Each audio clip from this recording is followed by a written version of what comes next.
Mummy बंद कर दो।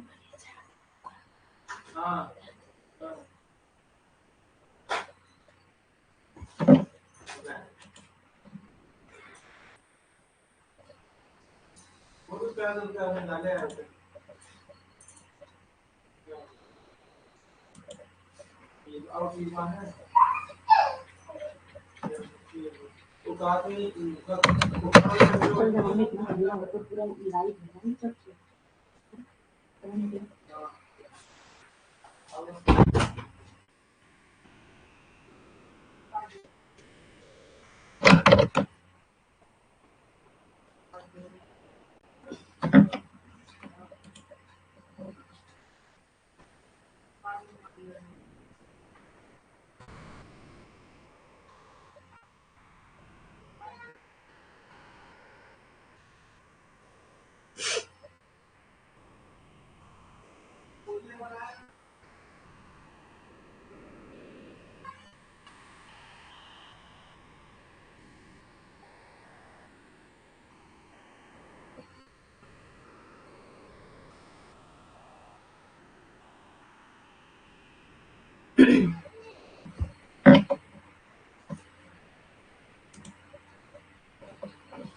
गुड इवनिंग सोनी, कैसी हैं?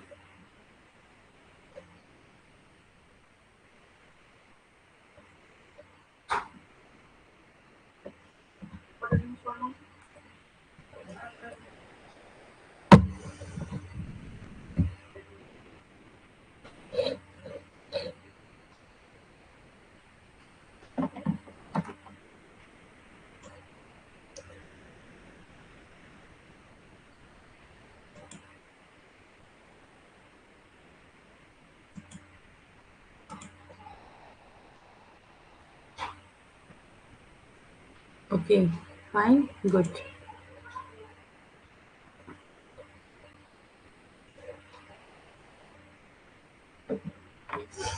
तो आज की क्लास शुरू करी जाए। ठीक है, काफ़ी टाइम हो गया, 5 मिनट ज़्यादा हो गया है, तो आज की क्लास हम लोग शुरू करते हैं। ये फिलर फॉर्म का सोशल साइट है, जो लोग इस पे नहीं हैं उस पे ऐड हो जाए। हाँ,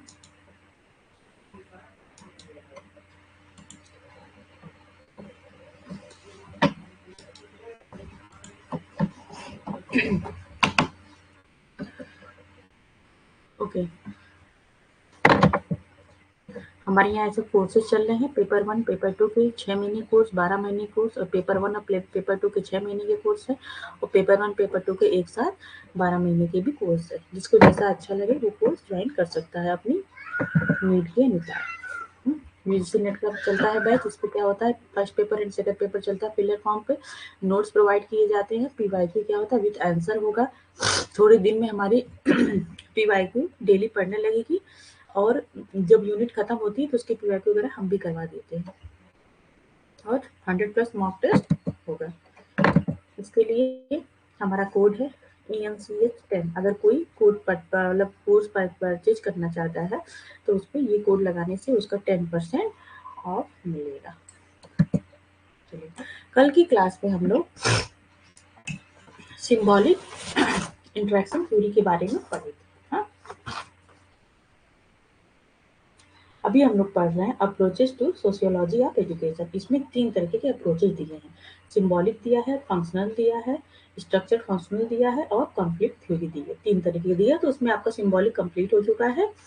अब इसमें structure functional and conflict theory. आज की क्लास में हम लोग पूरा यूनिट 1 जो है पूरा कवर कर लें, क्योंकि यूनिट 1 में ज़्यादा कुछ बचा ही नहीं है। ये 3 थ्योरी पढ़नी है, उसके बाद सोशल इंस्टीट्यूट पढ़ने आज हम लोग पढ़ लेंगे, और इसमें 3 तरीके की सोशल मूवमेंट थ्योरी है, जो कि बहुत छोटी-छोटी है। हाँ, लेकिन अगर आप थोड़ा-सा भी इसमें ध्यान देंगे तो क्वेश्चन बहुत आसानी से हो जाएँगे, बस सिर्फ कॉन्सेप्ट को समझना है, कुछ है नहीं इसमें। तो आज हम लोग पूरी तरह से यूनिट 1 कंप्लीट कर देंगे। फिर थोड़ी क्लास शुरू की जाए हम लोग। और कौन-कौन जुड़ा है ग्रुप में? लाइव क्लास में कौन-कौन जुड़ा है? स्ट्रक्चर फंक्शनल थ्योरी, ठीक है। अभी कल की क्लास में हमने बताया कि इसमें क्या होता है, स्ट्रक्चर फंक्शनल मतलब कि जो हमारी सोसाइटी है, मतलब मेल एंड फीमेल है, ठीक है, मेल एंड फीमेल मिले तो उससे क्या हुआ, चाइल्ड हो गए, चाइल्ड हो गए, फिर चाइल्ड के भी चाइल्ड हो गए। हाँ, तो इससे क्या है, तो ये जो मतलब जो हमारी सोसाइटी है वो कैसे काम करती है, एक फंक्शंस की तरह काम करती है। तो वही जो थ्योरी दी गई है वही क्या है, functions theory, structure functional theory हो गई कि मतलब जो ये हमारा स्ट्रक्चर है वो कैसे फंक्शन करता है, उसमें क्या क्या चीजें होती हैं, यही हम लोग को इसमें पढ़ना है। समझ में आ रहा है, आवाज ठीक है ना मेरी। ये जो थ्योरी है वो किसने दी है, इमाइल दुर्खिम ने दी है, ठीक है। कब दी है, 1858 से 1917 तक इस पे काम चला है, इन्होंने इतने दिन तक इस पे काम किया है, काफी लंबा चला है। ये क्या थे, ये एक फ्रेंच सोशियोलॉजिस्ट थे और इन्हीं को बोलते हैं फादर ऑफ फंक्शनिज्म। एमिल दुर्खिम एक फ्रांसीसी समाजशास्त्री थे और कार्यात्मक विचारधारा के संस्थापक पिता में से एक थे, मतलब कि यही इसके कौन थे, फादर। अगर आ गया आपके कोई आंसर क्वेश्चन में तो आप यही बताएंगे। देखिए इसमें 3 तरह की थ्योरी दी गई, तीनों के फादर आपको ध्यान में रखने हैं, क्योंकि क्वेश्चन ऐसे भी आ सकता है, मैच द फॉलोइंग करके भी क्वेश्चन आ सकता है आपका, तो फादर से भी क्वेश्चन आ सकता है, इसलिए मैं सबके फादर को बताती चल रही हूँ। इनकी फर्स्ट बुक क्या थी, दुर्खिम की फर्स्ट बुक क्या थी, the division of labour in society, मतलब कि काम का जो बंटवारा होता है वो सोसाइटी में कैसे होता है। हिंदी में भी किया है, the division of labour in society, Durkheim की पहली पुस्तक थी जिसमें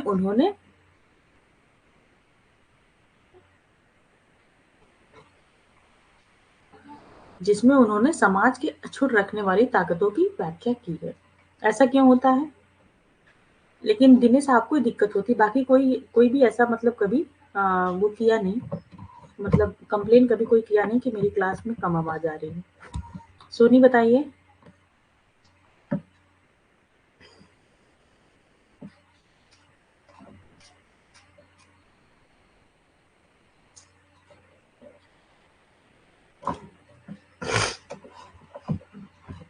तो पता नहीं दिनेश, जब मैं रिकॉर्डेड क्लास देखती हूँ तो उसमें भी जो आवाज होती है वो पूरी बराबर आती है, कम कहीं से आती नहीं है।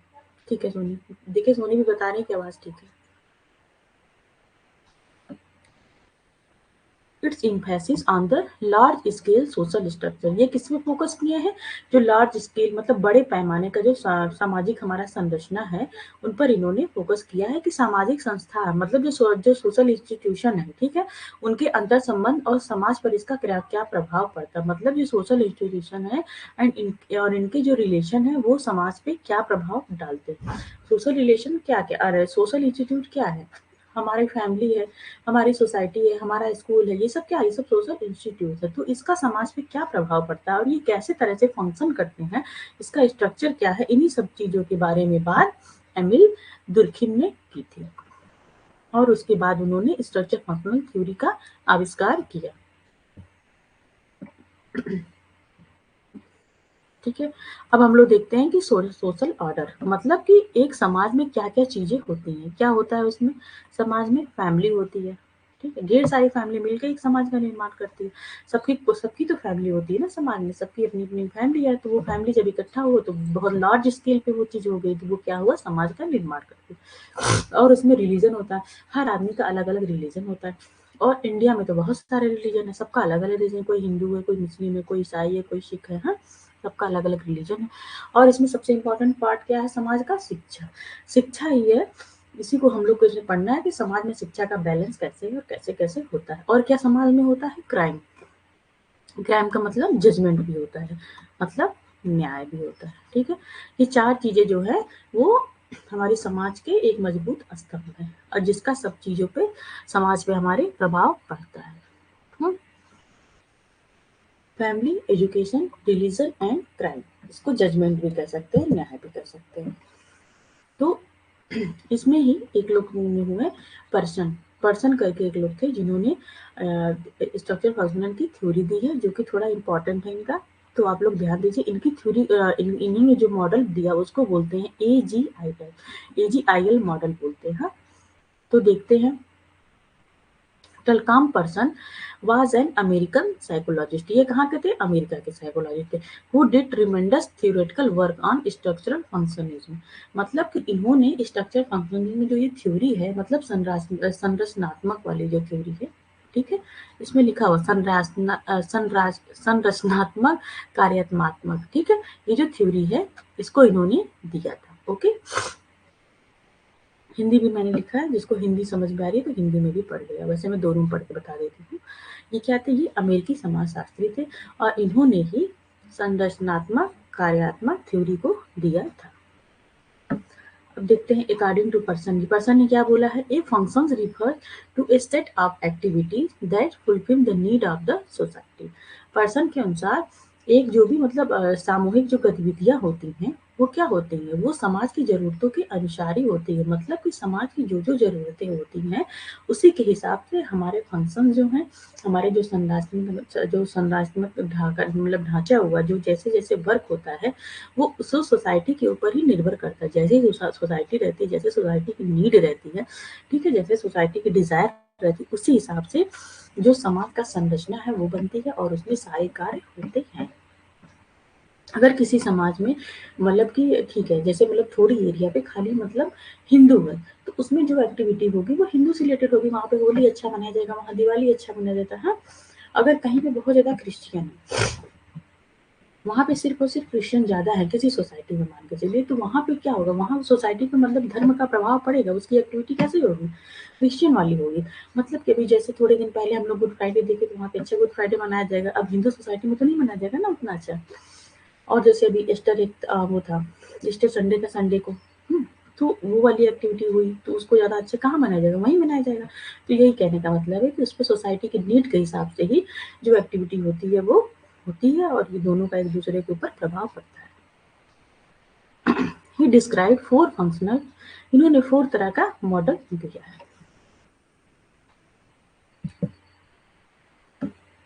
चलिए देखते हैं adaptation, goal, integration and latency. Adaptation को क्या बोलते हैं? अनुकूलन। अनुकूलन का मतलब क्या हो गया कि अपने आप को जो भी मतलब अपने आप को इम्प्रूवमेंट के अकॉर्डिंग क्या करना है? एडॉप्ट कर लेना है, इसका मतलब हो गया एडॉप्टेशन। अगर कोई भी नई चीज समाज में हो रही है तो व्यक्ति क्या करता है? उस हिसाब से अपने को अडॉप्ट कर लेता। अगर कोरोना वायरस आया तो आदमी उसको अडॉप्ट किया ना कि मतलब ठीक है हम मास्क लगाएंगे, सैनिटाइजर का यूज करेंगे, बाहर नहीं जाएंगे, तो ये एडॉप्टेशन ही हुआ ना। पहले तो ऐसा था नहीं कि हम लोग मास्क लगा के एकदम घूमते थे, हम लोग सैनिटाइजर यूज करते थे, पहले था नहीं ना। तो कंडीशन के हिसाब से व्यक्ति क्या करता है? समाज जो में अगर कोई कंडीशन अलग चल रही है, कुछ भी चल रहा है पॉजिटिव नेगेटिव, उस हिसाब से व्यक्ति इसको अडॉप्ट कर लेता है, तो भी वो समाज में सर्वाइव कर पाता है। दूसरा क्या हो गया? गोल अटेंशन, मतलब कि लक्ष्य की प्राप्ति।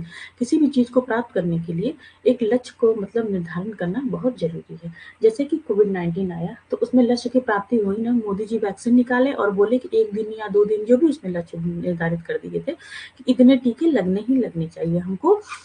पहले क्या किया? पहले उन्होंने बुजुर्गों का स्टार्ट किया, मतलब 65 साल से ऊपर वालों को टीका लगाना था। एक लक्ष्य का निर्धारित हुआ था कि पहले उन लोगों को बचाना है, क्योंकि उन लोगों के क्या है, कोविड में के लक्षण जल्दी आ रहे थे और उनकी जो डेथ रेट थी वो भी बहुत ज़्यादा थी। तो इस वजह से एक गोल निर्धारित किया, जितने भी 65 साल के ऊपर वाले पहले उनको लगे, फिर 35 वालों को लगेगा, 45-35 वालों को, तो ऐसे-ऐसे गोल का निर्धारित हुआ था।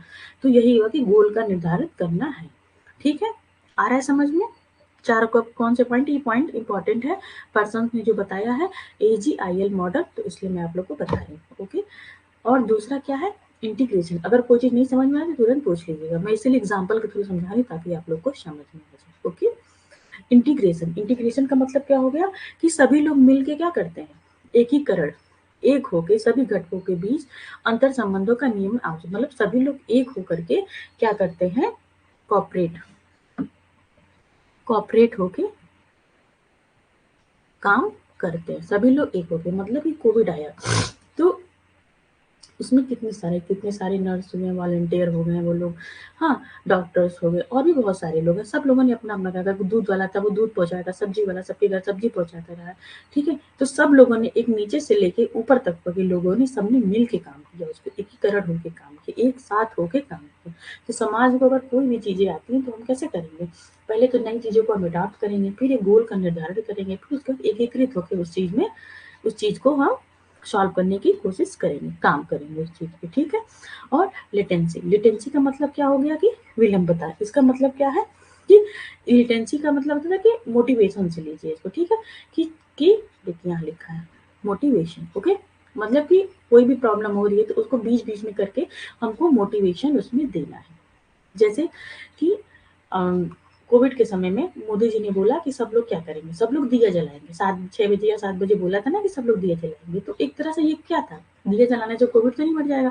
एक मोटिवेशन उसमें मिला कि ठीक है, सब लोग दिया जलाएँगे, सब लोग थोड़ा-सा खुश रहें, सब लोग घर में रह के परेशान हो गए, सब लोग अपनी फ़ोटो बना के यूट्यूब, फेसबुक, इंस्टा में लोग डालने लगे। थोड़ा-सा मतलब उससे अच्छा हुआ, थोड़ा-सा मोटिवेशन लोगों को मिला कि ठीक है, इसमें प्रकाशमय हो जाएगा हमारा घर, मतलब हमारा देश, तो कोविड चला जाएगा। तो लोगों को जो मानसिकता बनी, तो उसका कोई मतलब नहीं, उसका मतलब था बस एक मोटिवेशन देना, जो थाली बजाना था, सब लोगों ने थाली बजाया, उसको थोड़ा-सा उनको अच्छा, थोड़ा-सा एन्जॉयमेंट इसमें हुआ लोगों को, और कोई बात नहीं थी। तो ये हुआ कि मोटिवेशन के लिए हम लोग कुछ करते हैं उसमें समाज में, तो वो क्या इसमें आता है, लिटेंसी में आता है। तो एडाप्टेशन मतलब नई चीज़ों को एडॉप्ट करना, गोल का मतलब एक लक्ष्य निर्धारित करना, इंटीग्रेशन का मतलब क्या हुआ, कोऑपरेट होके एक साथ होके सब लोग काम करना, और लिटेंसी का मतलब बीच-बीच में मोटिवेशन करते रहना, ठीक है? आगे समझ में चारों?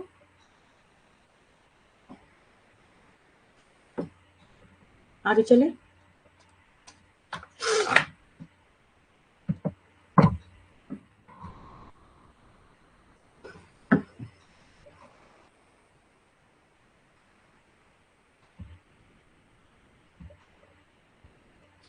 अब देखते हैं कि आप लोग देखिए, जब भी क्लास चलती है ना, तो आप लोग का है कि मतलब दोनों तरफ से, अभी आप लोग कम्युनिकेशन पढ़ रहे होंगे ना, या उसमें फर्स्ट पेपर में, तो कम्युनिकेशन कैसा होना चाहिए, दोनों तरफ का होना चाहिए। अगर हम कुछ कह रहे हैं, आप भी कुछ कह रहे हैं, तो दोनों लोग अगर आपस में बात करेंगे, तो वो क्या होने, कम्युनिकेशन क्या है, वो इफेक्टिव होगा। मैं आपसे बात कर रही हूँ तो ये वन वे हो गया। अगर आप भी करेंगे, जो चीज़ नहीं आ रही पूछिए, हाँ आ रहा है तो आप बताइए कि हाँ मैम आ रहा है, ठीक है। तो मुझे भी अच्छा लगेगा कि हाँ बच्चे समझ रहे हैं, बच्चे इंटरेक्ट हो रहे हैं। तो आप लोग बताया करिए। जैसे सोनी हमेशा रिप्लाई करती रहती है, ओके। तो यानी मुझे पता चल रहा है कि हाँ सोनी को समझ में, अब बाकी लोग तो बहुत सारे लोग जुड़े हैं, बाकी लोग का क्या रिस्पॉन्स है कुछ पता नहीं चल रहा है। तो नहीं आ रहा है तो बताइए, वो भी बताइए, हम 10 बार बताएंगे, कोई दिक्कत नहीं है उसमें। Structure, functional approach and theory.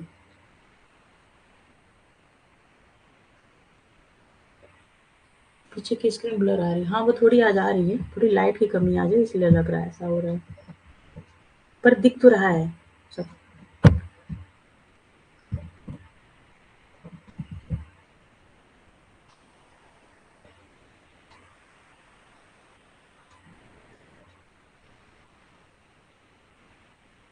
अब इसमें देखते हैं इसमें आगे क्या लिखा है। दिस से दैट, हम इसके जो पीडीएफ मैं आपको भेज दूंगी, ओके। थोड़ा सा बड़े में ही पीडीएफ भेजूंगी, ताकि अगर आपको थोड़े से ब्रॉड में समझना वो चीज़ें, तो आप उसमें भी देख के समझ सके पढ़ के, ओके। हिंदी इंग्लिश दोनों में रहेगी। They say that social order is based on norms and values that people follow to feel like they belongs to a bigger group like society. इसमें क्या होता है कि सामाजिक व्यवस्था उन उन मापदंडों और मूल्यों पर आधारित होती है जिनका पालन लोग महसूस करने के लिए करते हैं कि वे समाज में बड़े-बड़े समूह में से संबंधित हैं। मतलब यही है कि समाज के कुछ न कुछ अपने नॉर्म्स होते हैं, मतलब कि कुछ न कुछ मापदंड होते हैं, कुछ न कुछ जैसे मतलब कि डिसिप्लिन्स होती है, उसमें लोग क्या करते हैं, उसको फॉलो करते हैं और एक एक सोसाइटी की तरह, मतलब एक बड़े ग्रुप की सोसाइटी बना के उसमें रहते हैं। कुछ न कुछ वैल्यूज़ होती है हर समाज की, और कुछ न कुछ नॉर्म्स होते हैं।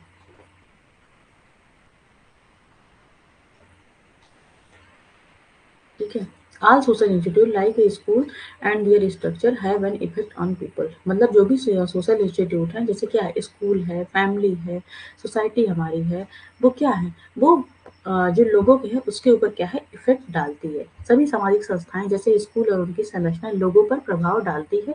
लोगों को सामाजिक संरचनाओं की आवश्यकता है, मतलब कि सोसाइटी की हमको आवश्यकता है और सोसाइटी अच्छे से फंक्शन करे उसकी भी आवश्यकता है। और वे सामाजिक ताकतें जैसे संबंधित उनके कार्य करने के तरीकों पर प्रभाव डालती है।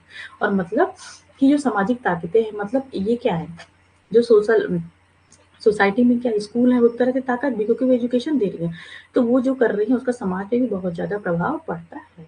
ठीक है।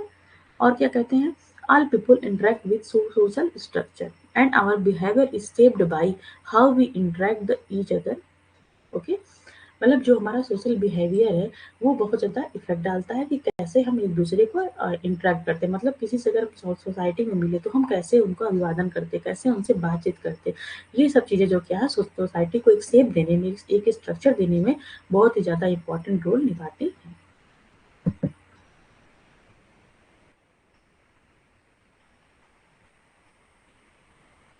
अब हम लोग देखेंगे कॉन्फ्लिक्ट थ्योरी। दो थ्योरी हो गई, अब तीसरी थ्योरी देखेंगे। कॉन्फ्लिक्ट दो थ्योरी का मतलब क्या हो गया, कॉन्फ्लिक्ट का मतलब होता है संघर्ष। किसी भी चीज को लेके संघर्ष हो जाना। संघर्ष किसी भी चीज के लिए हो सकता है, मतलब अलग अलग चीजों के लिए, संसाधन के लिए हो सकता है, हाँ किसी पोस्ट के लिए हो सकता है। जैसे कि मान लीजिए पोस्ट के लिए ही मान लीजिए कि एक प्रधान की पोस्ट निकली। प्रधान तो गांव में एक ही होगा, उसके लिए कितने, उसके लिए 4-5 मेंबर 10 मेंबर हर जगह का अलग अलग है, खड़े हो जाते हैं कि हमको वोट दो, हमको वोट दो। पर जीतता कौन है, जीतता वही है जो ज्यादा शक्तिशाली होता है। तो इन लोग के बीच तो कॉन्फ्लिक्ट हो गया ना। मतलब कि जो एक आदमी उठा है वो दूसरे आदमी से मतभेद ही रहता है, वो नहीं चाहता है कि ये जीते। पहला वाला कभी चाहेगा ये जीते, ये कभी नहीं चाहेगा कि ये जीते, और ये कभी नहीं चाहेगा कि ये जीते, है ना। तो इन लोग के अंदर क्या है, संघर्ष है। प्रधान का पद लेने के लिए इनके अंदर संघर्ष है। तो यही हो गया कॉन्फ्लिक्ट थ्योरी। कॉन्फ्लिक्ट थ्योरी का बेस यही है कि किसी भी चीज के लिए, मतलब समाज में स्टैंड करने के लिए हमको संघर्ष करना पड़ता है।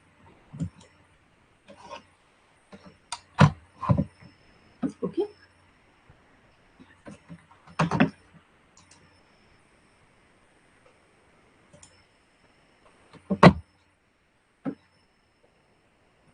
आगे समझ में, कॉन्फ्लिक्ट का मतलब हो गया, ये कॉन्फ्लिक्ट का जो बेस है वो मैं बताया। अब मैं आगे उसको आप लोग को थ्योरी वगैरह के बारे में बताएंगे किसने क्या दिया। जो कॉन्फ्लिक्ट थ्योरी अगर तीनों में सबसे इम्पोर्टेंट देखा जाए तो सबसे इम्पोर्टेंट इसमें कॉन्फ्लिक्ट थ्योरी ही है। इससे क्वेश्चन ज्यादा आते हैं। इसमें कार्ल मार्क्स के बारे में हम लोग पढ़ेंगे, वो ज्यादा इम्पोर्टेंट है।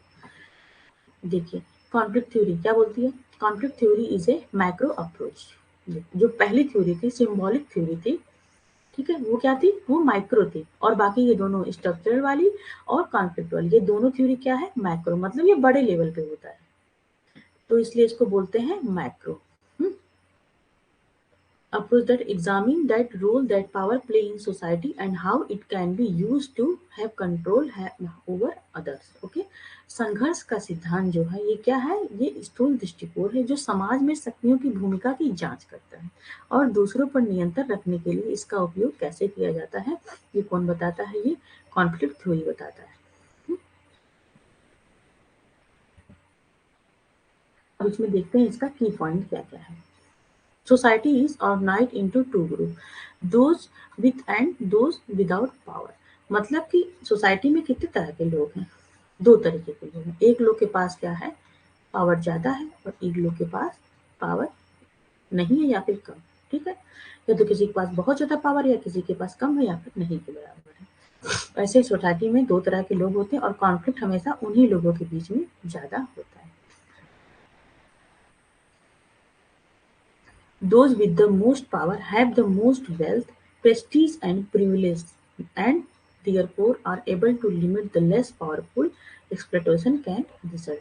मतलब कि जिसके पास ज़्यादा पावर है, जिसके पास ज़्यादा वेल्थ है, ज़्यादा पैसा है, ज़्यादा उसके पास मतलब वो प्रेस्टीज का मतलब ज़्यादा उसके पास प्रतिष्ठा है, मतलब वो फेमस है, उसके पास प्रिविलेज है। प्रिविलेज का मतलब क्या होता है, विशेष अधिकार होता है।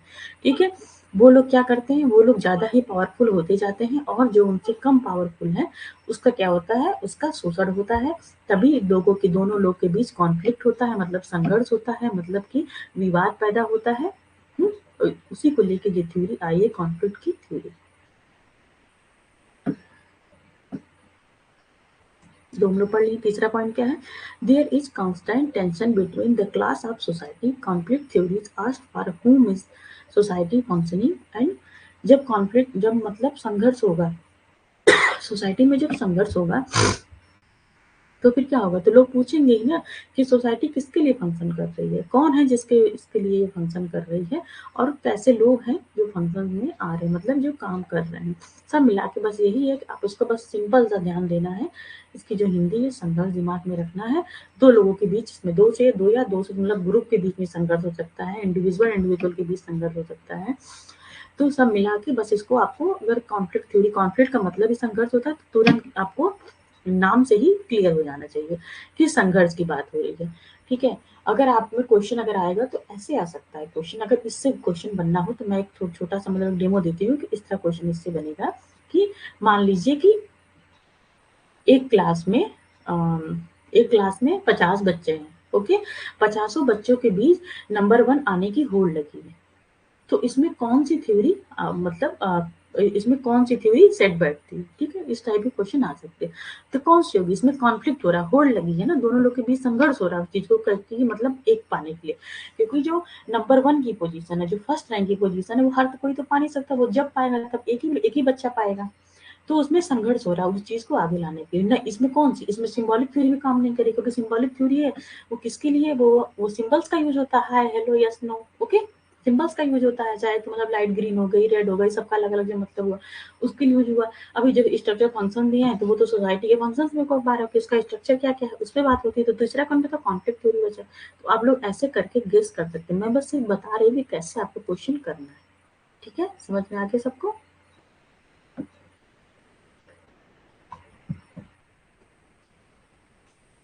इस थ्योरी को जो देने वाले थे वो कार्ल मार्क्स थे। ठीक है, ये बहुत इंपॉर्टेंट है कॉन्फ्लिक्ट थ्योरी में, इसको आप लोग अच्छे से पढ़िए।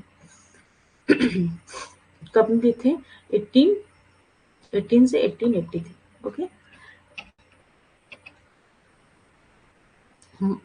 जो मार्क्स थे, कार्ल मार्क्स थे, मार्क्स ने समाज में शक्ति संरचनाओं का अवलोकन किया, मतलब कि जो सोसाइटी है उसमें क्या क्या शक्तियां हैं, पहले उन्होंने उसका अवलोकन किया, उसको देखा। ओके, एंड उसके बाद क्या हुआ, he was saw the distribution of power as being top heavy, that is power that tightly control। इन्होंने मतलब जो कार्ल मार्क्स है, बट इसके आगे बताते हैं तब आप लोग को ज्यादा समझ में आएगा। ठीक है, ये देखिए, ये कौन है, फादर ऑफ मॉडर्न सोशलिज्म। इनको मॉडर्न सोशलिज्म का फादर भी कहा जाता है। और ये क्या है, ये कम्युनिस्ट है, मतलब कम्युनिस्ट का मतलब क्या होता है, साम्यवाद। साम्यवाद आप लोग हो सकता है पढ़े हो, साम्यवाद कॉन्फ्लिक्ट थ्योरी इन्होंने दिया था। इनका ये कहने का मतलब था कि इन्होंने समाज में देखा, जो ये थ्योरी थी ना, ये यूएस से आई है।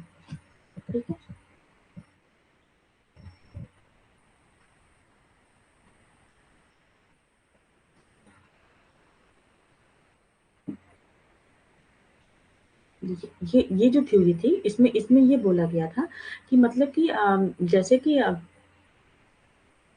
समाज में जो लोग बड़े लोग हैं, ठीक है, मतलब बड़े लोग से मतलब क्या, जो पावरफुल लोग हैं वो लोग पावरफुल ही होते जा रहे हैं, और जो छोटे लोग हैं वो और ही मतलब जैसे कि जिसके पास कम पैसा है, छोटे लोग से मतलब है जिसके पास कम पैसा है, जो कम पैसा उनके पास कम ही पैसा रहा जा रहा है। अच्छा, ऐसा बोला जाता है कि हमारे इंडिया में जो 4% पैसा है वो किसके लोग के पास है, वो मतलब 4% जो पैसा है वो एक लोग एक तरफ है, और 96% पैसा जो है, 96% जो पैसा है वो 4% के पास है। समझ में आ रहा है आप लोग को, मतलब कि 100 रुपए में से, 100 रुपए में से 96 रुपया सिर्फ 4% लोगों के पास है। मतलब आप सोचिए कि जो पूंजीपति है वो कितने पूंजीपति हैं, बहुत ज्यादा है ना वो पूंजीपति जो है, और बाकी लोगों के पास कितने हैं, 4% जो बचा उसमें पूरे लोग आते हैं। तो जो पूंजीपति वो बहुत ही ज्यादा पूंजीपति बनते जा रहे हैं, और जो छोटे लोग हैं वो छोटे छोटे छोटे मतलब और ज्यादा वो धंसते चले जा रहे हैं। उसी पे ये थ्योरी का निर्माण हुआ था। मतलब कि मान लीजिए जैसे कि आपके गांव में, आपका गांव, आपका मोहल्ला जो भी है, उसमें बहुत सारे लोग हैं। इन सब ने क्या किया, इन सब ने एक नेता को चुना। ठीक है, नेता को चुना। उसके बाद ये नेता, जब इन लोगों ने नेता को चुन लिया तो ये नेता क्या किए, ये नेता तो बन गए। ठीक है। फिर उसके बाद क्या किए, वो अपने चुने हुए जो जिसके द्वारा वो चुन के आए थे उन्हीं लोगों के ऊपर वो राज करना शुरू कर देते हैं।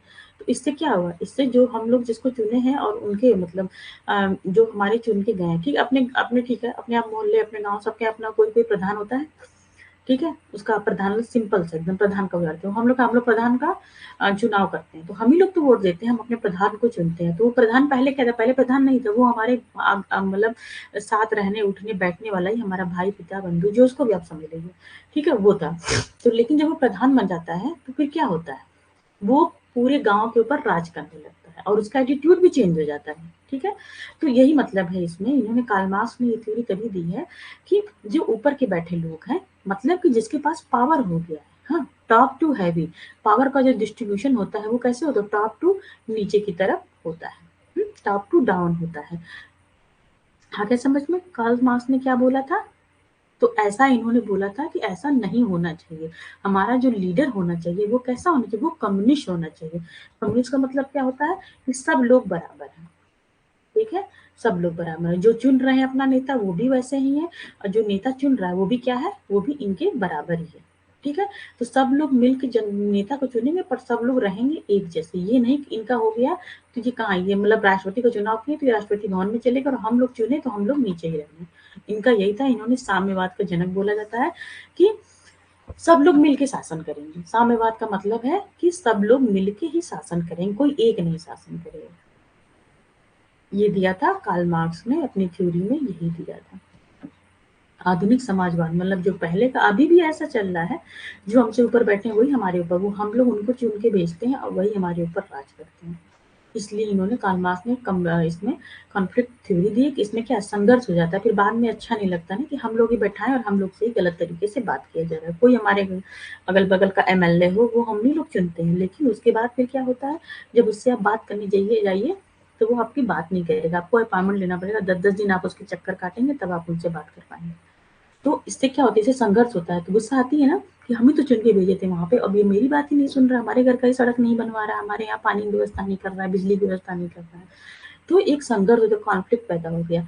तो इन्होंने कम्युनिस्ट को सपोर्ट किया है कि मतलब साम्यवाद को, कि जो हमारा नेता है वो हमारी तरह ही रहेगा, वो हमारे साथ ही रहेगा और जैसे हम लोग हैं वैसे रहेगा, जो काम करना है सब साथ में मिलके करेंगे। जनता का शासन जनता के द्वारा ही होगा, ये हो जाएगा साम्यवाद, ठीक है। इनको मॉडर्न सोशलिज्म भी कहते हैं। आ गया समझ में, ये थ्योरी इंपॉर्टेंट है। अब हम लोग बात करते हैं, हाँ सुनिए, जब अब हम लोग बात करते हैं कि करंट कॉन्फ्लिक्ट थ्योरी, जो जो कॉन्फ्लिक्ट आता है, ठीक है, जैसे संघर्ष हुआ, हम लोग का संघर्ष हुआ एमएलए के थ्रू कि मतलब कोई हमारी बात नहीं सुन रहा, हमारे अंदर क्या हुआ संघर्ष, हमारे अंदर अच्छा नहीं लगा, हमें तकलीफ हुई, ठीक है, कि हमारी बात नहीं सुन रहा, हमारे घर का मतलब हमारे गाँव का मोहल्ले का सड़क नहीं बना रहा, ये जो कोई भी कॉन्फ्लिक्ट हमारे दिमाग में आ गया उसको लेके, तो ये कॉन्फ्लिक्ट कब कब होता है, तो ये हम लोग देखेंगे, ठीक है। कंपटीशन, कंपटीशन हो गया, हम अगर दो लोग हैं, क्लास में सब बच्चे हैं, उसको फर्स्ट रैंक के लिए क्या हुआ, कंपटीशन हो रहा है, तब कॉन्फ्लिक्ट आ गया। रिवॉल्यूशन हो गया, कोई क्रांति अगर हो रही है, एक अलग तरीके की क्रांति अगर हो रही है, तब आपका मतलब कॉन्फ्लिक्ट दिमाग में आ जाएगा, ठीक है। और अब क्या हो गया, स्ट्रक्चर मतलब संरचनात्मक असमानता, अगर किसी भी चीज को लेके असमानता हो रही है तब कॉन्फ्लिक्ट होता है। और वार के समय भी क्या होता है, कॉन्फ्लिक्ट होता है, ठीक है। ये कोई इतना इम्पोर्टेंट नहीं है, ये बस ऐसे ही समझने के लिए बता रही हूँ। और कौन कौन से कॉन्फ्लिक्ट होते हैं हमारी सोसाइटी में, जेंडर, ये दोनों ठीक है, ये दोनों इंपॉर्टेंट है, ये भी दोनों थ्योरी है, लेकिन कार्ल मार्क्स की ज्यादा इंपॉर्टेंट है, इसलिए उसको हम लोग थोड़ा सा ब्रॉड में पढ़ें कि उन्होंने क्या क्या चीजें बताई है। और ये तो बस समझने का है, फेमिनिस्ट का तो हम पहले ही बता चुके हैं, थिंकर्स ने बता चुके हैं, और जेंडर का भी बता चुके हैं।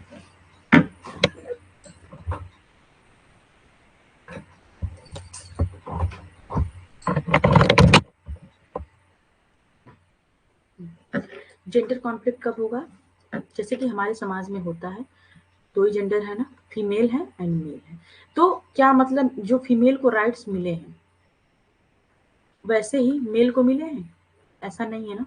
फीमेल के सॉरी फीमेल और मेल के जो राइट्स हैं वो हमारे समाज में अलग अलग है।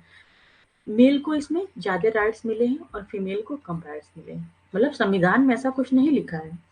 जो हमारा देश है वो ऐसा नहीं मानता, दोनों को इक्वल ही दिया जाता है। नहीं, संविधान में भी तो लिखा है, सॉरी, संविधान में लिखा है दोनों को अलग-अलग राइट्स दिए हैं। क्या राइट्स दिए हैं? वो आ जाएगा फेमिनिस्ट में आ जाएगा, ठीक है? अभी हम लोग बाद में बताएँगे उसका। लेकिन जो हमारा समाज है, वो ज़्यादातर मेल को ज़्यादा राइट्स दिए हैं। मतलब कि जो हमारे घर का मेल है, वो कभी भी रात में बाहर घूम सकता है। अगर फीमेल घूमे, तो कुछ भी हो सकता है, ठीक है? घर के लोग नहीं मानेंगे, सोसाइटी के लोग नहीं मानेंगे। एक जगह मैंने पढ़ा था कि स्त्री हमेशा सीता ही क्यों होती है, बुद्ध क्यों नहीं होती है? तो उसमें ऐसा आप लोग भी हो सकता है पढ़े हों, अच्छा लगा मुझे तो मैं बता रही हूँ, यहाँ पे मुझे याद आ गया कि स्त्री हमेशा सीता ही क्यों होती है, बुद्ध क्यों नहीं होती है? तो उसका जवाब वो था कि अगर स्त्री बुद्ध हो जाएगी, मतलब सोते हुए अपने पति और बच्चे को छोड़ के निकल जाएगी, तो लोग उसको चरित्रहीन कह देंगे कि वो तो किसी के साथ भाग गई। कभी नहीं सोचेंगे कि वो बुद्ध की तरह खुद की तलाश में निकली। ऐसा होगा अगर आपके घर की कोई लेडीज़ चली जाए बिना बताए, तो आपके घर में भी यही होगा, और उसको समाज भी नहीं रहने देगा। ये बात बिल्कुल सत्य है। तो वही है कि जो हमारे राइट्स हैं वो अलग-अलग हैं, और वो सीता अगर चली गईं, जब बुद्ध अपने घर से चले गए और जब दोबारा आए तो उनका पूरा स्वागत हुआ। महात्मा बुद्ध के बारे में हम लोग पढ़ चुके हैं, हाँ? उनका पूरा स्वागत हुआ, उनको पूरी दुनिया ने माना और बुद्धिज़्म का वो एक तरह का धर्म का निर्माण कर दिया। और जब औरत है, जब सीता जी आईं बाहर से, तो क्या हुआ, उनको अग्नि परीक्षा देनी पड़ी। हुआ था ऐसा। तो ये क्या है? ये किसमें आएगी? ये जेंडर कॉन्फ्लिक्ट में आ गया। तो क्या हुआ? तो स्त्रियों के अंदर एक संघर्ष पैदा हुआ कि ऐसा क्यों हो रहा है? पहले तो ये चीज़ नहीं होता, पहले स्त्रियाँ दबी कुचली थी, चुपचाप जो होता था सुन, लेकिन आज की जो मॉडर्न है, वो नहीं सुनती है, ठीक है? अगर आज की स्त्री के साथ होता है, ठीक है, आपके घर में मान लीजिए कि 2 लोग हैं, 2 बच्चे हैं। अगर अगर बच्चा 6 बजे निकल रहा है तो मम्मी-पापा उसको कुछ नहीं बोलेंगे। अगर लड़की निकल रही है 6 बजे के बाद तो उसको बोलेंगे कहाँ जा रही हो, क्या कर रही हो? लेकिन आज के समय में क्या हो रहा है, जो लड़कियाँ हैं वो बोल रही हैं, क्योंकि वो अपने आप को समानता की मान कर रही हैं कि भाई जा रहा है तो नहीं बोल रहे हो, अब जा रहे हैं तो बोल रहे हो। ये मैं सिर्फ़ एक समझाने की बात कर रही हूँ, ठीक है? ज़्यादातर होता है कि अब क्या हो रहा है, अब जो जेंडर इक्वालिटी की बात हो रही है, हर जगह हो रही है कि अगर अगर मतलब कि जो इक्वालिटी मतलब मेल को मिली वही इक्वालिटी फीमेल को भी मिलनी चाहिए। तो ये इसमें जब अगर कॉन्फ्लिक्ट होगा, तो ये किस तरह का होगा? जेंडर कॉन्फ्लिक्ट, मतलब जेंडर की इक्वालिटी होनी चाहिए। अब फेमिनिस्ट में बात करेंगे, मतलब नारीवाद का संघर्ष क्या है? कभी-कभी ऐसा हो रहा है, कहीं-कहीं जगहों पे हो रहा है, ऐसा है भी, हमारे संविधान में भी है कि नारी को ज़्यादा मतलब अम, तवज्जो दी गई है, ठीक है? किसी भी चीज़ में मान लीजिए कि अभी कोई भी है, जैसे अगर आप जैसे कोई भी मतलब उसमें आती है, कोई भी जॉब आ रही है, तो महिलाओं को थोड़ी-सी छूट दी जाती है। अगर जैसे कि कोई भी फॉर्म आ रहा है, कोई भी टेट का फॉर्म आ रहा है, तो लेडीज़ के लिए क्या हो रहा है कि थोड़ा-सा कम होता है। ज़्यादातर फॉर्म में आप देखेंगे कि लेडीज़ के लिए 300 है, तो जेंट्स के लिए मतलब कि लड़कों के लिए कितना है, ₹500 फीस हो गई। एक ऐसे बस उदाहरण दे रहे हैं, ठीक है? और इसमें क्या होता है, महिलाओं का अलग से कोटा होता है। मतलब अगर महिला का अगर मतलब महिला का 75% नंबर आ गया, तो भी उसका सिलेक्शन हो जाएगा, हाँ? और लड़के का 95 आएगा तब जाके सिलेक्शन होगा। ऐसा बहुत सारे एग्ज़ाम में हो रहा है ना, जैसे अभी टीना डाबी जो उदाहरण थी, ठीक है? उनका माना गया, हाँ? जो मेल-फीमेल का है, कास्टिज़्म का है, ये सब क्या है? ये सब यही सब पैदा कर रहा है, कॉन्फ्लिक्ट पैदा कर रहा है समाज में। तो ये उसका उदाहरण है। तो यहाँ हम लोग नारीवाद की बात करेंगे, मतलब कहीं-कहीं नारियों को ज़्यादा मतलब चीज़ें मिली, तो लड़के भी विरोध करेंगे ना, कहीं करते ही हैं बच्चे। और कभी-कभी ये विरोध ज़्यादा उग्र भी हो सकता है, कि महिलाओं की, जैसे अभी हम लोग बात करते हैं कि ये जो आरक्षण है इसको खत्म करिए, खत्म करिए। अभी सब जगह ये सब बात हो रही है, आरक्षण खत्म करिए। तो पूरे आरक्षण की बात हो रही है, जो ओबीसी, एसटी, एससी सबको आरक्षण दिया जाता है, उसके आरक्षण की बात हो रही है। लेकिन आगे चल के ये ज़रूर होगा कि औरतों के खिलाफ भी लड़के जो हैं, जेंट्स लोग हैं, वो एक कॉन्फ्लिक्ट पैदा हुआ, कॉन्फ्लिक्ट तो पैदा हो चुका है। सबको लगता होगा कि अरे उनका तो लड़कियों का तो क्या करना है, 30% 35% नंबर तब भी हो जाएगा, हमको 45% लाना है, मतलब एक तरह से बता रहे हैं। तो ये क्या हुआ, ये एक कॉन्फ्लिक्ट पैदा होगा और फिर आगे चल के ये आगे चल के क्या होगा, उग्र रूप ले लेगा, ठीक है?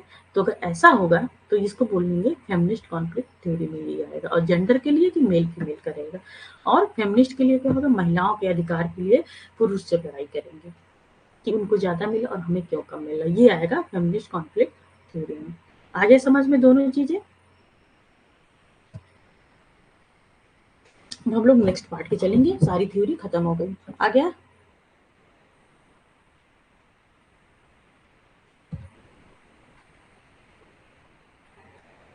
थोड़ा जल्दी-जल्दी चलते हैं, क्योंकि आज हमको ये पूरा खत्म करना है कैसे भी। अब हम पढ़ते हैं सोशल इंस्टीट्यूशन। सोशल इंस्टीट्यूशन मतलब कि सामाजिक संस्थाएं क्या क्या हैं। सामाजिक संस्थाएं क्या क्या है, आपके जो पेपर आपके जो सिलेबस में है उसमें आपको पढ़ना है, स्कूल के बारे में पढ़ना है, दूसरा आपको सोसाइटी के बारे में पढ़ना है, और फैमिली के बारे में, फैमिली, स्कूल एंड सोसाइटी। ठीक है, दीज आर 3 सोशल इंस्टीट्यूट। तो हम लोग करके पढ़ेंगे सोशल। पहले हम लोग पढ़ते हैं सोशल इंस्टीट्यूट होता क्या है, एक बार इसको समझ जाएंगे। वैसे ये बहुत ईजी है, सब लोग तुरंत समझ जाएंगे। आप लोगों को पता ही है आपके आपके परिवार का आपके एजुकेशन पे क्या इफेक्ट पड़ता है, हाँ, आपके स्कूल का क्या इफेक्ट पड़ता है, आपके सोशल का क्या इफेक्ट पड़ता है, यही तीनों चीज इसमें पढ़नी है। So easy. Social institute are a key elements of structure of society. जो सामाजिक संस्थाएं हैं वही वही क्या है, वही हमारे समाज का मुख्य तत्व है। क्योंकि एक समाज है, एक समाज अच्छा सभ्य तभी बन सकता है जब हमारे स्कूल अच्छा हो, वहाँ एजुकेशन अच्छी मिलती हो, हमारा परिवार अच्छा। क्योंकि एक बच्चे की प्रथम पाठशाला किसको बोला गया, स्कूल को बोला गया। एक बच्चे की प्रथम पाठशाला एक बच्चे की प्रथम पाठशाला उसकी फैमिली है। उसके फैमिली में ही उसको शुरुआती जो नॉलेज होते हैं, शुरुआती जो ज्ञान होता है उसकी फैमिली में ही दिया जाता है। तो इनका बहुत ही ज़्यादा इफ़ेक्ट पड़ता है। They consist of people who came together for a people common purpose and are part of social order। इसमें क्या होता है, ढेर सारे पीपल एक कॉमन पर्पज के लिए एक साथ अब आते हैं और फिर वो जो सोसाइटी की जो लॉ एंड ऑर्डर है उसको फॉलो करते हैं। सामाजिक संस्थाएं की रचना एक प्रमुख तथ्य है, वे ऐसे लोगों से मिलकर बने हैं जो एक समान उद्देश्य के लिए एक साथ आते हैं और समाज की सामाजिक व्यवस्था का हिस्सा लेते हैं। और एक सामाजिक संस्था के रूप में शिक्षा एक समृद्ध जीवन जीने के लिए सीखने के कौशल और सांस्कृतिक मूल्यों का वातावरण प्रदान करने के लिए पैटर्न का मतलब क्या हो गया इसमें, पैटर्न का मतलब कि एक तरीके से संरचना से आप ले लीजिए। ठीक है, मापदंड और भूमिका का एक समूह है। मतलब कि सोसाइटी, अलग अलग सोसाइटी, सबका अलग अलग कुछ न कुछ उसमें नॉर्म्स होते हैं, कंडीशंस होते हैं, ये पहले बता चुके हैं। उसके वैल्यूज होते हैं अलग अलग सोसाइटी के। ठीक है, और सब क्या होते हैं, एक तरह आते हैं। मतलब आपके यहाँ जो सोसाइटी, आपका जो गांव है, आपका जो मोहल्ला है, वो आप अपने को उसको एक सोसाइटी मान लीजिए। तो सब लोग उसमें एक तरह, मतलब कुछ भी होता है सोसाइटी में, कोई भी प्रॉब्लम हो, सब लोग एकजुट हो जाते हैं और एकजुट होकर उसका काम करते हैं। ये क्या हो गया, एक सोसाइटी हो गया। और सोसाइटी में इंस्टीट्यूशन क्या है, आपके बच्चे के लिए कहाँ कहाँ से इंस्टीट्यूशन कौन कौन से हैं। आपका परिवार उसको आप शिक्षा दे रहा है, उसको स्कूल शिक्षा दे रहा है, और वो सोसाइटी से भी सीख रहे हैं। जब बच्चा सोसाइटी में जाता है तो उससे भी बहुत सारी चीजें सीखता है। एक एक करके हम लोग आगे की स्लाइड में देखेंगे। Education is a social institute through which a society's children taught basic academic knowledge। जो एजुकेशन है, ठीक है, उसकी शिक्षा हमको कहाँ-कहाँ से मिलती है, सोसाइटी से भी मिलती है। और सोसाइटी में हमें क्या-क्या चीज़ें मिलती हैं, ठीक है? हमें नॉलेज मिलता है, ज्ञान मिलता है, लर्निंग स्किल मिलती है एंड कल्चरल नॉ। हमारे सोसाइटी में कोई भी कल्चर हो रहा है, ठीक है? जैसे कि मान लीजिए सोसाइटी में, आपको जो सोसाइटी है वो मुस्लिम वाली सोसाइटी, ठीक है? वहाँ पे नमाज़ हो रही है, तो बच्चे के अंदर जो नमाज़ कैसे पढ़ाया जाता है, क्या किया जाता है, क्या रूल्स होते हैं, कैसे मतलब हाथ वगैरह जो अलग टाइप के धोया जाता है, तो वो बच्चा सोसाइटी से सीख रहा है ना, कल्चरल नॉलेज, लर्निंग स्किल, अलग-अलग चीज़ें जो होती हैं, किसी का, ठीक है, आपको सोसाइटी में मान लीजिए कोई भी चीज़ें की अगर वर्कशॉप है, तो बच्चा उसको देख रहा है कि कैसे, मतलब ठीक है, साइकिल बनाने वाला आपके सोसाइटी में, तो बच्चा उसमें से भी देखता है कि लर्निंग स्किल है, कैसे मतलब स्क्रू ड्राइवर कैसे चलाएगा, पूछा, फिर वो घर भी आके वही चीज़ करता है। उसकी लर्निंग स्किल भी वहीं से हो रही है, उसको ज्ञान भी अलग तरह है। 4 तरीके के लोग सोसाइटी में, कोई कुछ बात कर रहा है, कोई कुछ बात कर रहा है, कोई बच्चे से बात कर रहा है, कोई अपने में बात कर रहा है, तो बच्चे उससे भी सीखते हैं। ठीक है, इसका यही मतलब है इसमें। और हम लोग करके पढ़ेंगे कि फैमिली से क्या-क्या चीज़ें सीखते हैं बच्चे और क्या-क्या रोल है उनका एजुकेशन में। प्लेइंग ए रोल मॉडल, जो फैमिली है सबसे बड़ा रोल मॉडल फैमिली ही करती है। आप जैसा सीख देंगे बच्चे को, बच्चा वैसा ही होगा। हिंदी भी देख लेते हैं। रोल मॉडल, ठीक है, बच्चे की गतिविधियों में शामिल हो। बच्चा घर में जो भी गतिविधि करता है, ठीक है, बच्चा खेल रहा है, नहा रहा है, खा रहा है, उस सब की जो उसकी गतिविधि हो रही है, उसकी शिक्षा कौन देता है? उसको एक फैमिली ही देती है और सही तरीके से बताती है कि बेटा ये करना है, वो करना है। यहाँ तक कि जब ये बच्चा चलना भी सीखता है तो फैमिली सिखाती है ना उसको कि आगे देखो गड्ढा है, ठीक से चलो, पार करके चलो, धीरे चलो, हाँ, कोई चीज़ ऊँचा है तो बेटा पैर उठा के चलो। मतलब जो कि छोटी-छोटी जो शिक्षा आप ले लीजिए, नॉर्मल छोटे बच्चों को लेके चल रहे हैं। तो वो क्या होता है, ठीक है, लिखना भी हुआ तो पहले वो घर में ही ए बनाना सीखेगा, स्कूल में उतना जल्दी नहीं सीख पाता। पहले बच्चा घर में ही गोला बनाना सीखा है, लाइन खींचना सीखता है। तो ये सब एजुकेशन जो दी जाती है वो सबसे पहले फैमिली से ही दी जाती है। और कंस्ट्रक्टिव क्रिटिसिज्म मतलब रचनात्मक आलोचना, मतलब कि बच्चे के अंदर जो रचनात्मक चीजें हैं वो कौन मतलब फैमिली ही उसको पैदा करती है। रचनात्मक चीजें कोई भी देख लीजिए, ठीक है, उसको ट्री बनाना सिखाना हो, फ्लावर बनाना सिखाना हो, कोई भी आप समझ लीजिए, ठीक है। बच्चा घर में अगर खाना बन रहा है तो बच्चा उसको भी देख के सीखता है कि हमको भी बेलन चलाना आ जाता है, ठीक है। तो ये सब चीजें क्या है, वो बच्चा अपनी फैमिली से चीजें सीखता है। फ्रीडम टू चूज, मतलब फैमिली का काम है कि बच्चे को पूरी तरह से फ्रीडम दे, वो जो चाहे वो चीजें वो चूज कर सके, मतलब अच्छे से खुल के रहे घर में, ठीक है, और वो बच्चा उससे सीखेगा। बच्चे को बहुत ज्यादा दबा के नहीं रखना है। सेलिब्रेट योर चाइल्ड सक्सेस, मतलब अपने बच्चे की सफलता का जश्न मनाए। होता ही है, हर फैमिली में होता है। बच्चा अगर कुछ भी करता है, बच्चा अगर कुछ नया वर्ड ही बोल दे तो भी कहता है अरे वाह बच्चा ये बोला। बच्चा पहली बार पापा बोला तो भी हम लोग जश्न मनाते हैं कि हाँ बच्चा पापा बोला, बच्चा बाबा बोला, हाँ। तो छोटी छोटी चीजों को हम लोग फैमिली क्या होती है वो जश्न मनाती है। बच्चा पहली बार स्कूल गया तो ही बहुत खुशी होती है कि हाँ बच्चा मेरा स्कूल पढ़ने चला गया, उसको एजुकेशन मिली। बच्चा अगर फर्स्ट रैंक ले गया, कोई भी आएगा, अगर वो थर्ड रैंक आया, 10th रैंक भी आया तो भी फैमिली खुश हो जाती है कि ठीक है बच्चे से कितनी उम्मीद करना, क्या होगा, ठीक है। तो उसके सक्सेस का हमको जश्न मनाना है, उसको मोटिवेट किया जाता है। कौन करता है, फैमिली करती है। अब देखते हैं कि role of school, role of school क्या है एजुकेशन में।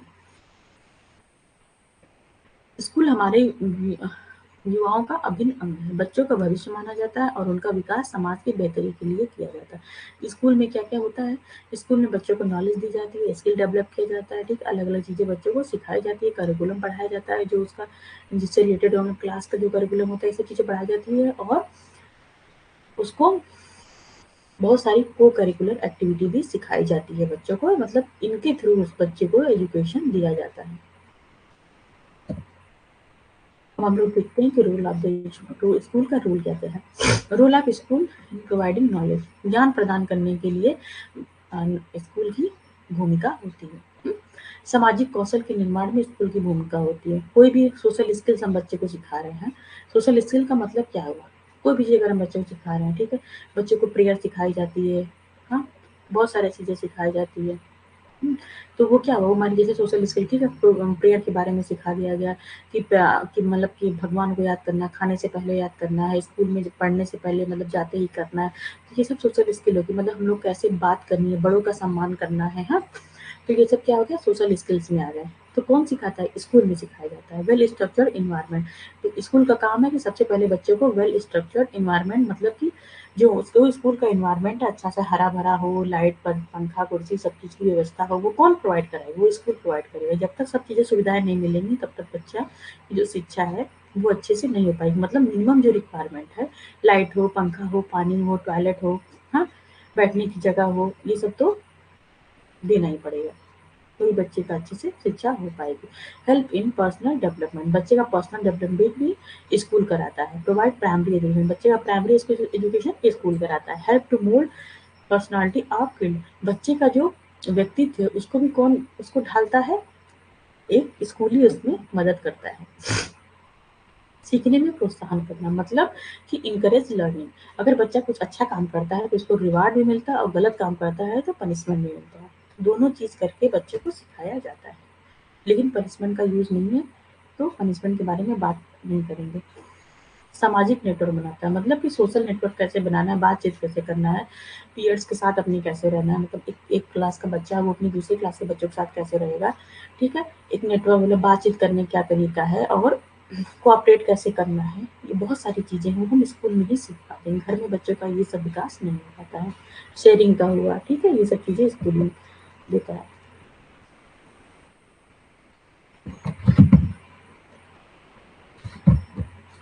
अब हम लोग देखते हैं role of the society, society का रोल क्या है। सोसाइटी क्या करती है, इस्टेब्लिशमेंट ऑफ गुड स्कूल, सबसे पहले जो अच्छे विद्यालय की स्थापना कौन करेगा, सोसाइटी करेगा। मतलब सोसाइटी जो भी स्कूल है वो कहाँ है, वो आपके सोसाइटी में ही है। तो सोसाइटी का काम है कि एक अच्छा स्कूल का स्थापना करना, उसको सारी चीजें प्रोवाइड कराना स्कूल में। प्रोविजन ऑफ एडल्ट एजुकेशन, आजकल जो बहुत तेजी से चल रहा है एडल्ट एजुकेशन के लिए, प्रौढ़ शिक्षा, मतलब कि जो लोग शिक्षा से वंचित रह गए हैं, जिसको नहीं पता, जो मतलब प्रौढ़ हो गए हैं, आफ्टर 18 ईयर्स के हो गए हैं, उनको भी शिक्षा का काम कराया जा रहा है। वो कौन कराता है, सोसाइटी कराती है। Provide cultural education. Cultural education में कहाँ मिलती है? सोसाइटी से मिलती है। Provide vocational education. Vocational education कहाँ से मिलती है? मतलब व्यावसायिक शिक्षा, वो सोसाइटी से मिलती है। Maintain standards of the school. जो स्कूल के स्टैंडर्ड हैं उसको हम लोग सोसाइटी का कुछ नॉर्म्स कंडीशन होते हैं जो रखते हैं और स्कूल के स्टैंडर्ड का भी निर्माण करते हैं, मतलब कि अच्छे से एक तरीके से स्कूल चल सके, ये सोसाइटी ही काम करती है। अब हम लोग नेक्स्ट टॉपिक पे आ गए, सोशल मूवमेंट। सोशल मूवमेंट में 3 तरीके का की थ्योरी दी गई है, वो तीनों हम लोग पढ़ लेते हैं। सिंपल सिंपल तीनों थ्योरी है, सिर्फ आपको कॉन्सेप्ट समझने हैं, बाकी मैं आप लोग को नोट्स प्रोवाइड करा दूंगी, इससे आप लोग स्टडी कर लेंगे। ये समझ में आ गया सोशल इंस्टीट्यूशन? ये तो बहुत इजी था, सबको समझ में आ गया होगा ये। सोशल मूवमेंट, सोशल मूवमेंट का मतलब क्या होता है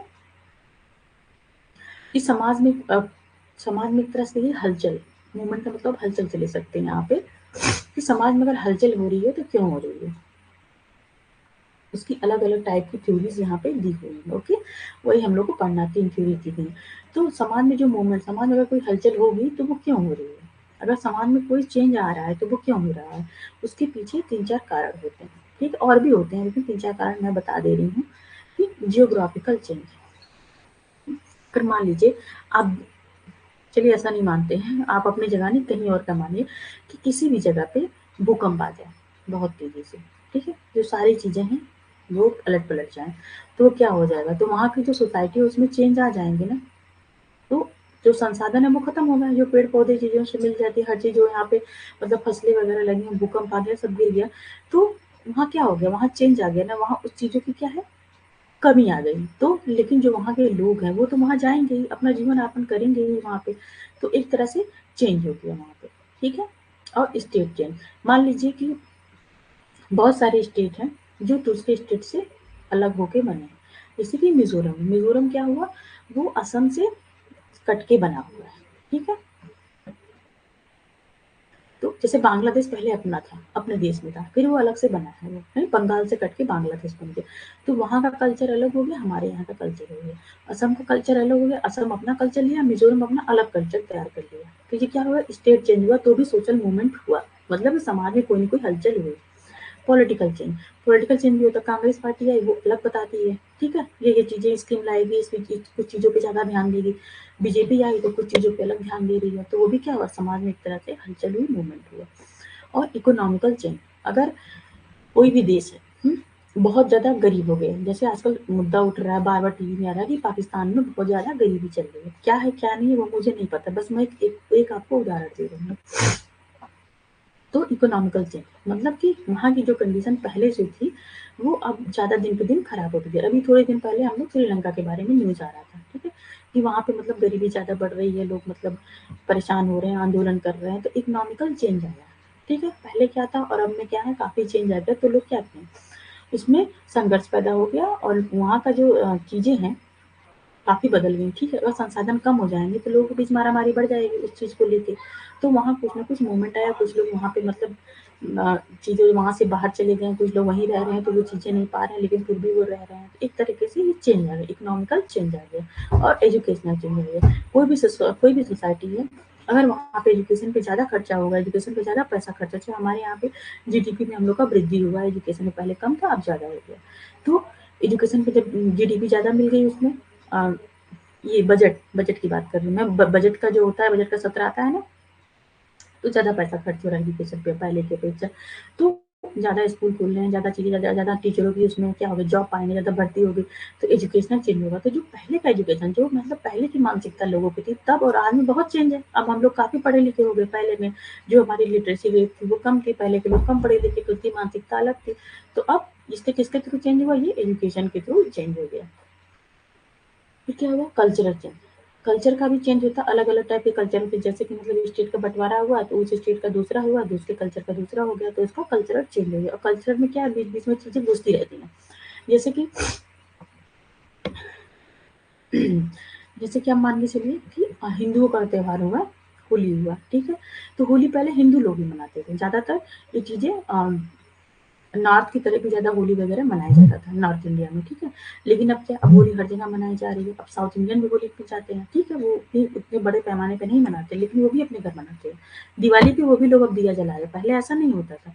ये क्या है, ये कल्चरल चेंज हो गया, हम एक-दूसरे को अपनाते हैं, ठीक है? जैसे ईद हो गया, पहले ईद के बारे में था, लेकिन अब हम भी लोग क्या करते हैं, ईद में अगर कोई मुस्लिम है, उसके यहाँ आना-जाना, हम भी लोग अपने घर पे सेवई बना लेते हैं। कुछ लोग करते हैं, मैं भी कर लेती हूँ कि आज ईद है, सेवई बनेगी, ठीक है?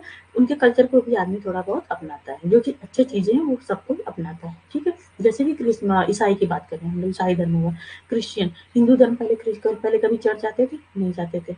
अब क्या हो रहा है, क्रिसमस में जो हिंदू लोग भी हैं, वो भी लोग चर्च जाते हैं, वो भी लोग सेलिब्रेट करते हैं, आज क्रिसमस है, करते हैं ना? आप लोग भी करते होंगे। तो ये क्या हुआ, ये कल्चरल चेंज हो गया कि मतलब कल्चर क्या हुआ कि हम लोग में ऐसा नहीं था, लेकिन फिर भी हम लोग अपना रहे, क्योंकि हम लोग को अच्छा लगा, हम लोग को आना-जाना, घूमना, जो भी कुछ जिसका जैसा-जैसा मतलब आदमी का इंटरेस्ट हो वैसा काम करता है। ये क्या हुआ, ये सोशल मूवमेंट हुआ एक तरीके से। ये आ गया समझ में? सोशल मूवमेंट को समझने के लिए सोशल चेंज कैसे-कैसे होगा ये ज़्यादा इम्पोर्टेंट है।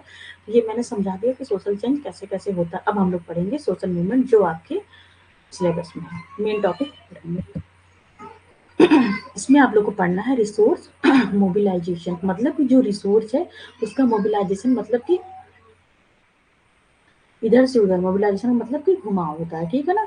जो चीज़ घूमती है वो होता है मोबिलाइजेशन। तो कैसे होता है? कल्चर के थ्रू होता है, अभी हम लोगों ने पढ़ा। ह्यूमन के थ्रू होता है, इंसान का होता है, मटेरियल के थ्रू होता है, मतलब कि वही मटेरियल हुआ कि जो चीज़ें भौतिक चीज़ें, पेड़ पौधे, जल, पानी, हम लोग पढ़ लिए एक बार ना, तो अब ये सारी चीज़ें आप लोग को नाम देखते ही क्लियर हो जाएगी। ऑर्गेनाइजेशन मतलब यही बताएं कि अलग अलग जो ऑर्गेनाइजेशन मतलब पॉलिटिकल चीज़ें हैं उसके थ्रू भी होता है। मोबिलाइजेशन मतलब कि उसमें मूवमेंट होती है, ठीक है? मोरल्स वैल्यूज, कभी कभी मोरल्स वैल्यूज के भी थ्रू होता है, कब किसी की मोरल्स वैल्यू कुछ है, किसी की कुछ है, तो उसके थ्रू भी ये चीजें हो गई। ये हो गया रिसोर्स मोबिलाइजेशन। ओके, आ गया समझ में?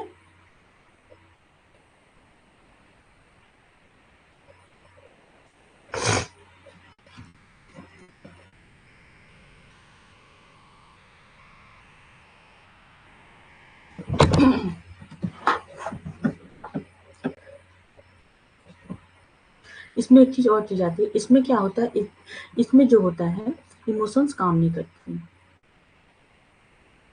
ये जो रिसोर्स मोबिलाइजेशन होता है ये किसके लिए होता है, इसमें ऐसा माना गया है, इसमें इमोशंस, ये थ्योरी बोलती है कि इसमें इमोशंस काम नहीं करते। अभी आगे की ये थ्योरी है डिप्रीवेशन थ्योरी, और आपकी एक है सिलेबस कहाँ गया आपका, डिप्रीवेशन थ्योरी, और आपकी TPT theory and new social movement theory. ये सब में इमोशंस होते हैं, इमोशंस के थ्रू आपका मोबिलाइजेशन होता है, मतलब कि जो सोशल मूवमेंट है इसके थ्रू होता है। और इस थ्योरी में इमोशंस का बोला गया, ये मैं नहीं बोल रही हूँ, ऐसा थ्योरी में बोला गया है, इमोशंस का इसमें काम नहीं होता है, ठीक है?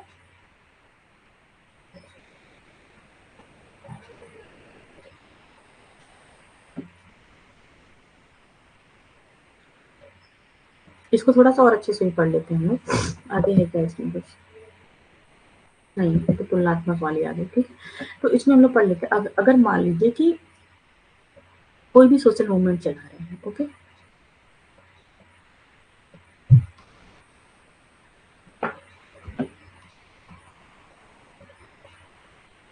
कोई भी सोशल मूवमेंट हम चला रहे हैं, ठीक है?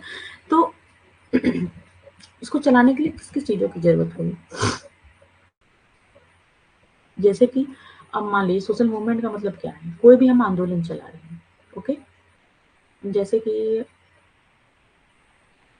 आप ऐसे ले सकते हैं कि कोई भी आंदोलन का मतलब है कि अन्ना हज़ारे का मान लीजिए, अन्ना हज़ारे अभी जो थोड़े दिन पहले इन्होंने सोशल मोबिलाइजेशन चलाया, मतलब कि एक तरह से मूवमेंट चलाया, ठीक है? लोकपाल बिल, लोकमत बिल जो जिसके बारे में बात हुई थी, ठीक है?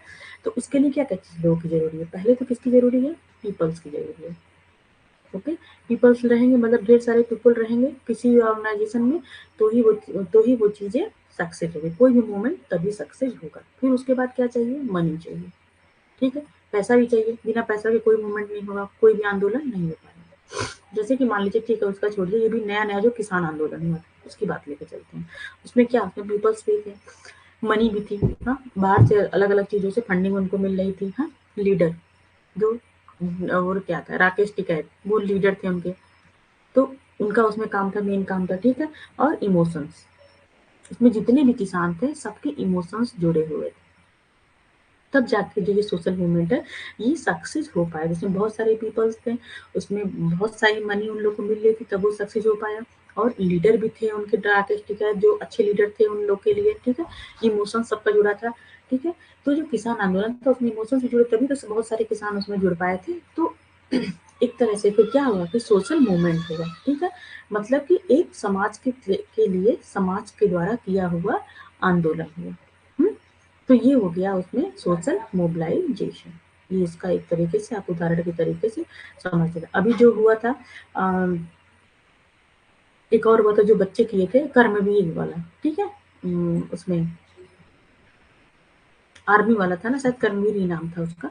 तो उसके लिए जो हुआ था उसमें क्या था, बहुत सारे बच्चे इकट्ठे हुए और वो ज़्यादा दिन तक सक्सेस नहीं पाए, क्योंकि बच्चे तो थे उनके पास, पर उनका क्या था, उनका कोई मेन कोई अच्छा लीडर नहीं निकला, उनके पास पैसा नहीं था, ठीक है। इमोशंस तो थे ही उनके पास, पर सब लोग, कुछ लोगों ने उसे अच्छा माना, कुछ लोगों ने नहीं माना, कुछ बच्चों ने, तो उनके इमोशंस भी वहाँ कम काम किए।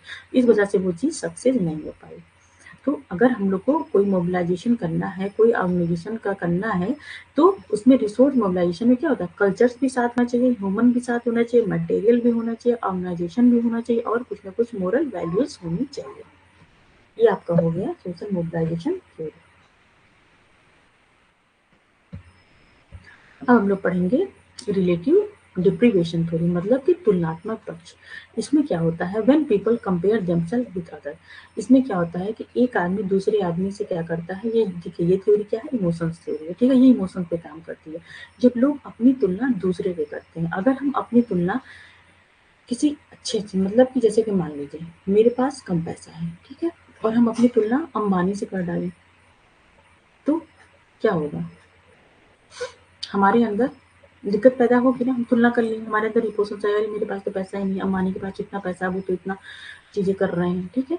तो ये क्या होगा, यहाँ पे होगा, बस आपको थोड़ा-थोड़ा इसमें समझना है कि जहाँ इस टाइप के क्वेश्चन कॉन्सेप्ट पे ही आएँगे, ये चीज़ें नहीं पूछेंगे कि रिलेटिव डिप्रीवेशन क्या होता है। बस तुलनात्मक चीज़ें करके ही क्वेश्चन पूछा है कि आपका अगर किसी और चीज़ से तुलना करके अगर आपको प्रॉब्लम हो रही है, दिक्कत आ रही है, तो वो क्या हो जाएगा इसमें, तो सोशल डिप्रीवेशन थ्योरी यहाँ पे होती है, ठीक है।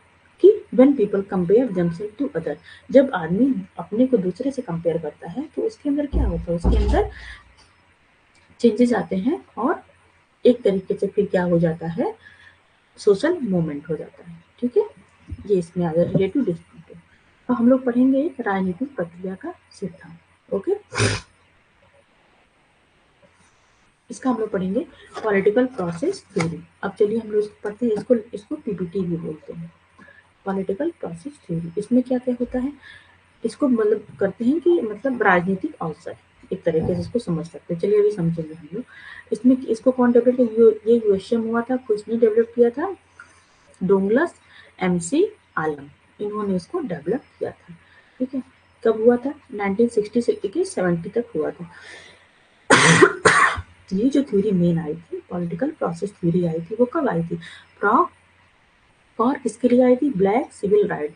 ये अमेरिका में थी। अमेरिका में आप लोग देखे होंगे कि मतलब कि ये श्वेत अमेरिकन और अश्वेत अमेरिकन दोनों लोग के बीच बहुत ही ज़्यादा कॉन्फ्लिक्ट वगैरह होते रहते, तो तभी ये थ्योरी आई थी। मतलब जो ब्लैक अमेरिकन हैं उनको उनके राइट्स नहीं मिल रहे थे, तो उसके लिए ये थ्योरी आई थी, ठीक है। ये इनका ये कहने का मतलब था, राजनीतिक प्रक्रिया सिद्धांत का मतलब था कि कोई भी आंदोलन तब कि वो सफल होगा या नहीं होगा, ये इस बात पर डिपेंड करता है कि उसके पीछे कौन-कौन सी राजनीतिक ताकतें हैं। हाँ? जैसे अभी हम लोग बात की अन्ना हजारे का, उनका आंदोलन पूरी तरह से सक्सेस नहीं हुआ क्योंकि उनके पीछे कोई भी राजनीतिक ताकत नहीं थी। और अभी हम लोग बात किए किसान आंदोलन के पीछे बहुत सारी राजनीतिक ताकतें थी, इसलिए वो सफल हुआ। कर्मवीर वाला जो था वो भी ऐसे ही था, उसके पीछे कोई राजनीतिक ताकत नहीं, इसलिए वो सफल नहीं हुआ। तो पॉलिटिकल प्रोसेस थ्योरी यही बोलती है कि कोई भी आंदोलन तब तक सफल होगा जब तक उसके पीछे कोई न कोई राजनीतिक चीजें रहें। ये किस पे डिपेंड करता है, कंडीशन पे डिपेंड करता है कि वो कंडीशन उस समय की कैसी है। माइंड से डिपेंड करता है कि जो लोग उससे जुड़े हैं, जो पीपल्स जुड़े हैं, उनका माइंडसेट कैसा है, और एक्शन, जो पीपल जुड़े हैं उनका एक्शन कैसा है। अगर एक्शन सही दिशा में हो रहा है तो वो उसमें जरूर ही सफल होंगे सोशल मूवमेंट में, मतलब किसी आंदोलन में। अगर नहीं है तो फिर नहीं सफल होंगे। स्थितियां, नजरिया और कार्य। हम लोग लास्ट देखेंगे इस सिलेबस का, और सॉरी इस यूनिट का लास्ट टॉपिक हम लोग देखेंगे नया सामाजिक सिद्धांत। इसमें क्या होगा, जो तीनों थ्योरी हम लोग पढ़े हैं उस चीज का बस एक निचोड़ है जो नए तरीके से पेश किया गया है। फोकस ऑन इम्प्रूवमेंट, मतलब किसी भी चीज में क्या हो रहा है, इसमें समाज सुधार के बारे में किया जाता है।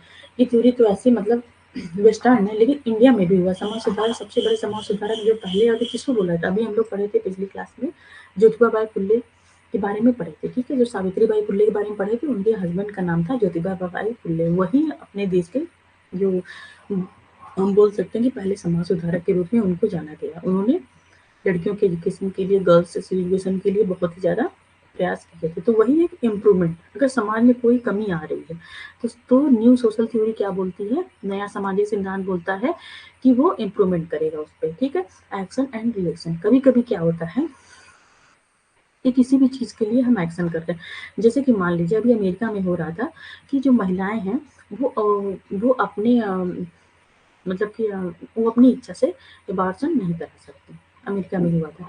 तो ये क्या हुआ, ये एक तरीके से एक तरीके से मतलब चीजें लाई, एक रूल बनाया गया कि अबॉर्शन महिलाएं नहीं कर सकती हैं। तो फिर उसके विरोध में क्या हुआ, कितनी सारी महिलाओं ने उसका विरोध कर दिया, सड़क पे आ गए, तोड़ फोड़ करना शुरू कर दिया। बहुत ही बवाल हुआ, सबने न्यूज में देखा होगा। तो ये क्या हो गया, एक जो सरकार है वो एक्शन ली, पर उसका क्या हो गया, रिएक्शन हो गया। ये रिएक्शन क्यों होता है, समाज को सुधारने के लिए होता है। तो यही थ्योरी हमारी बोलती है कि समाज को सुधारने के लिए इसमें कभी कभी होता है कि उसका रिएक्शन भी हो जाता है। और ये जो चीजें होती हैं, कोई भी चीजें अगर समाज में घट रही है तो उसको सुधारने की आवश्यकता है। ठीक है, थैंक यू।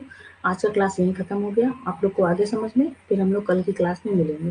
ठीक है, जैसे कि आप इसमें ये भी समझ सकते हैं कि आपके मोहल्ले की सड़क है, ठीक है, वो खराब हो रही है, कोई बनवा नहीं रहा है। तो आपके मोहल्ले के बहुत सारे लोग मिलके आए और सबसे पैसा इकट्ठा कर लिए। ठीक है, आपके मोहल्ले में जितने सारे 10-20 घर हैं, उनका वो पैसा इकट्ठा कर लिए, फिर उसके बाद वो सड़क का निर्माण करवा दिए। तो ये क्या हुआ, एक तरीके से आपके यहाँ का सुधार हुआ। तो ये कौन आया, ये सोसाइटी उसमें आगे आई कि उस चीज को हम लोग आगे बढ़ाएं। ओके ओके भारती, फिर आज की क्लास यहीं खत्म करते हैं। आप लोग का जो यूनिट 1 है पूरी तरह से खत्म हो गया है। बहुत लंबा चला। अब हम लोग थोड़ा सा इजी यूनिट उठाएंगे। अब हम लोग बताएंगे पेडागॉजी, कल से हम स्टार्ट करेंगे। Pedagogy, andragogy and assessment. जो यूनिट 7 है वो थोड़ी सी इजी है, क्योंकि यूनिट फर्स्ट थी वो बहुत ज्यादा टफ थी। तो आप लोग को थोड़ा माइंड आप लोग का थक गया होगा ना। अब हम लोग थोड़ी सी इजी यूनिट करेंगे, उसको 5-6 दिन में हम लोग कंप्लीट कर लेंगे। फिर उसके बाद कोई टफ यूनिट, मतलब थोड़ी सी बड़ी यूनिट उठाएंगे। ठीक, एक हम लोग टफ यूनिट चलेंगे, एक थोड़ा सा जैसे कि थोड़ा सा इजी वाला। ठीक है, जो यूनिट 7 है वो बहुत ईजी है। बस आप लोग अगर आराम से इसको देखेंगे तो भी उसमें आप लोग बहुत आराम से क्वेश्चंस करते जाएंगे, इसमें कोई दिक्कत नहीं आएगा आप लोग को। तो ठीक है, फिर आज की क्लास यहीं खत्म करते हैं। सबको thank you so much for joining. कल हम लोग फिर मिलते हैं। Okay, bye.